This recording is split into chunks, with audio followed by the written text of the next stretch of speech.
Welcome to రాజనీతి. ప్రధానమంత్రి నరేంద్ర మోడీ గారు ఈరోజు విశాఖపట్నం వచ్చారు. 2,08,000 కోట్ల విలువైన ప్రాజెక్టులకు ప్రారంభోత్సవాలు, శంకుస్థాపనలు చేశారు నరేంద్ర మోడీ గారు. ఈ ప్రాజెక్టుల వివరాల్లోకి వెళ్తే మనకి పూడిమడక దగ్గర, ఉమ్మడి విశాఖ జిల్లాలో పూడిమడక దగ్గర ఎన్టీపీసీ వాళ్ళ గ్రీన్ హైడ్రోజన్ హబ్, ఇది 1,85,000 కోట్లు విలువైన ప్రాజెక్ట్. 2,08,000 కోట్లలో 1,85,000 కోట్లు ఈ ప్రాజెక్ట్ కోసం వెచ్చిస్తున్నారు. అట్లాగే విశాఖపట్నం కేంద్రంగా దక్షిణ కోస్తా రైల్వే జోన్ ప్రధాన కార్యాలయం నిర్మాణానికి 149 కోట్లు. రోడ్ల నిర్మాణం, విస్తరణ, రాష్ట్రంలో మొత్తం 10 ప్రాజెక్టులకి 4,500 కోట్లు.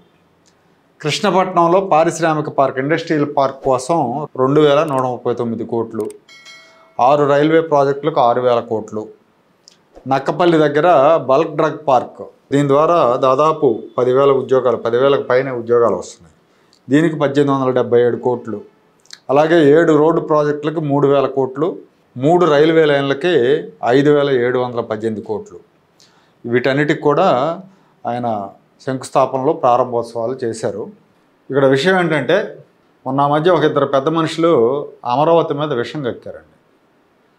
అమరావతి గురించి వాళ్ళు ఏదో మాట్లాడితే దాన్ని సాక్షి పెద్ద 3-4 కాలాల వార్తలు కూడా ప్రచురించింది.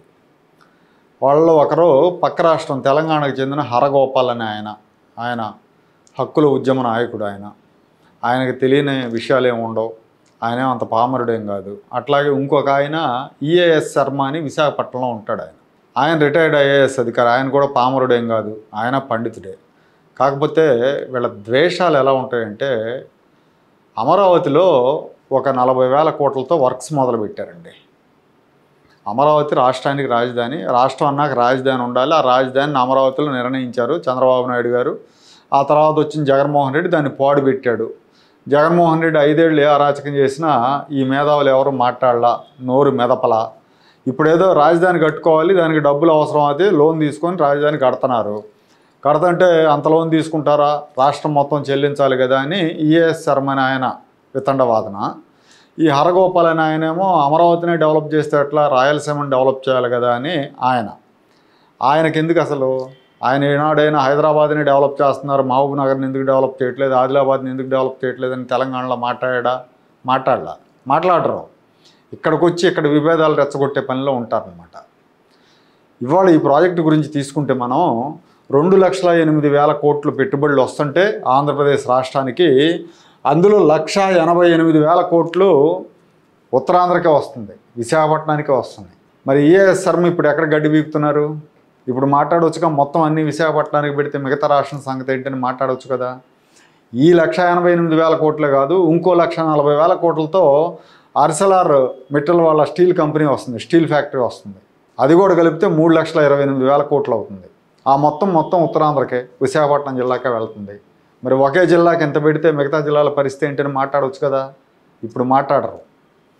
వాళ్ళు చూస్తే పూడిమడక దగ్గర గ్రీన్ హైడ్రోజన్ హబ్ 1,85,000 కోట్లు, విశాఖ రైల్వే జోన్ 149 కోట్లు, నక్కపల్లి బల్క్ డ్రగ్ పార్కు 1,877 కోట్లు. ఇవన్నీ కూడా విశాఖపట్నానికి వస్తున్నాయి. కృష్ణపట్నం పారిశ్రామిక పార్క్ 2,000 కోట్లు, ఇది నెల్లూరు జిల్లాలో వస్తుంది. ఇక మిగతా రాయలసీమకు సంబంధించి రైల్వే లైన్లకి 5,718 కోట్లు. మరి ఎక్కడ ఎవరికి అన్యాయం జరుగుతుంది? ఇవాళ ప్రకటించిన ప్రాజెక్టుల్లో ఒక ప్రాజెక్టు కూడా మధ్యాంధ్రలో లేదు, ఒక ప్రాజెక్టు కూడా ఈస్ట్ గోదావరి నుంచి ప్రకాశం మధ్యలో లేదు. ఇలాంటివన్నీ మాట్లాడరు. దీని గురించి ఇంకో విషయం ఏంటంటే, విశాఖపట్నానికి 1,00,000 కోట్ల పెట్టుబడి వస్తుందనో, రాయలసీమకు ఇంకో 1,00,000 కోట్ల పెట్టుబడి వస్తుందంటే మధ్యాంధ్ర నుంచి ఎవరు విషయం కక్కరు. వస్తే మంచిదేలే అనుకుంటారు. ఎవరు బయటపడి వాళ్ళకి ఇస్తున్నారు మాకు ఇస్తున్నారని అడగల ఇంతవరకు. కానీ ఏ రోజైనా అమరావతి ప్రాంతానికి, లేకపోతే గుంటూరుకో ఏదన్నా వస్తుంది, ఒంగోలుకి ఏదన్నా వస్తుంది అంటే వెంటనే మొదలు పెట్టేస్తారండి. రాయలసీమ మేధావుల పేరుతో కొంతమంది వస్తారు, ఉత్తరాంధ్ర మేధావుల పేరుతో కొంతమంది వస్తారు, అన్నీ అక్కడే పెడుతున్నారంటారు. వాస్తవానికి ఇవాళ జరుగుతున్న శ్వేతపత్రం కనుక రిలీజ్ చేస్తే 2014-19 మధ్య చంద్రబాబు నాయుడు గారి హయాంలో ఏ ప్రాంతానికి ఎంత పెట్టుబడులు వచ్చినాయి, ఈ 6 నెలల్లో ఎంత వచ్చినాయి అని పెట్టుబడులు వచ్చినాయని శ్వేతపత్రం రిలీజ్ చేస్తే ఖచ్చితంగా విశాఖపట్నం, ఉత్తరాంధ్ర ముందు ఉంటుంది. ఆ తర్వాత రాయలసీమ ఉంటుంది. మధ్యాంధ్రకి రాజధాని పేరు చెప్పి వదిలేశారు అంతే. కొత్తగా తెస్తున్న ప్రాజెక్టులు కూడా లేవు. అక్కడ రోడ్ వర్క్స్ చేయడానికి డబ్బులు ఖర్చు పెడుతుంటేనే ఈ కుహానా మేధావులందరూ ఏడుస్తూ ఉన్నారు. వీళ్ళ దుష్ప్రచారాలు, అసత్య ప్రచారాలు ఎలా ఉంటాయంటానికి ఇది ఒక నిదర్శనం.